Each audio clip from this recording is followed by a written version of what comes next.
Hello everyone. All of my three devices, RX and TX, are working properly. You can see that. But previously I have got two problems.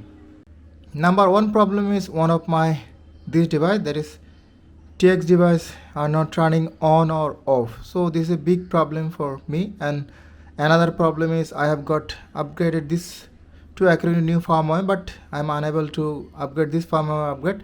But I have got a cool solution, and this is very easy. I will show it to you, so it will work for you also. Look, this was my situation. Oh, two of my device I have upgraded firmware properly. So I have got problem with my third one TX. Get the root latest software from root center. Just download your version. I have download desktop download. You have to connect your three devices together like this. You can use your root cable or any other cable, it doesn't matter. You can see from here.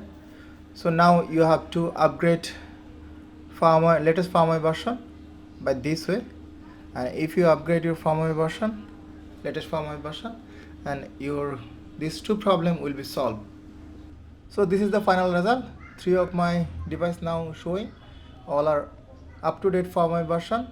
And also I have got on another problem that was turning on and off problem, that was also solved. That was all for today. If this video helped you, please hit the like button. Thank you for watching. See you next time.